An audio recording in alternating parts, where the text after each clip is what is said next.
What's up, everybody who is going through the OrangeTheory Transformation Challenge? This is Josh Funk with Rehab to Perform. I'm here for a 4-part series that I will be going through to make you a better runner.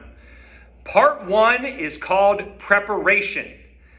2 things I think are very, very important, and not to overcomplicate either one of them, because I do think that sometimes there is too much that goes into the word preparation. But we are going to talk about A, having a plan, and B, how to choose shoes.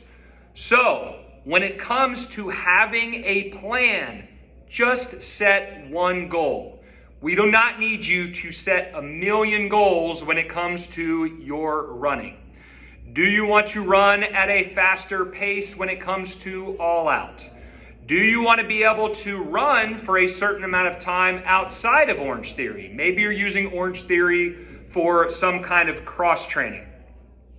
Maybe you just have the goal of following through with the ability to go through the 3 different levels while you're in OrangeTheory.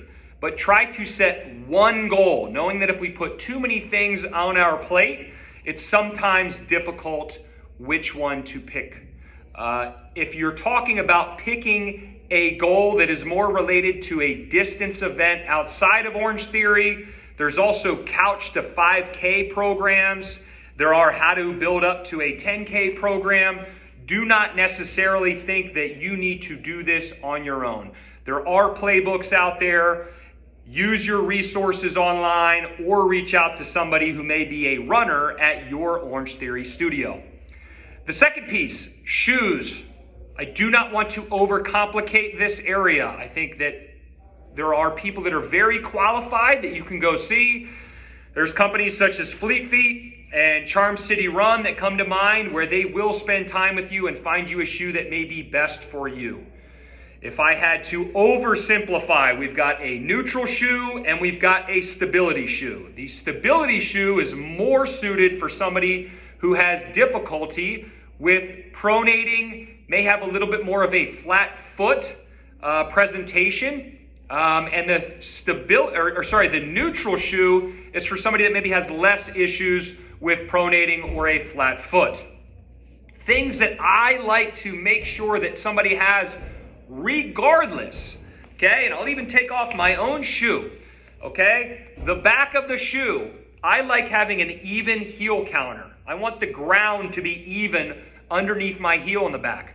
Sometimes you have shoes that are not even at the heel and there's a slant to it.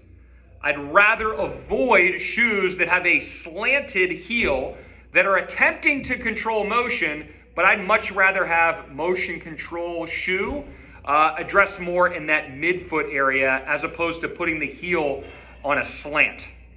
The other thing that I want is I want a shoe that doesn't necessarily roll up and fold.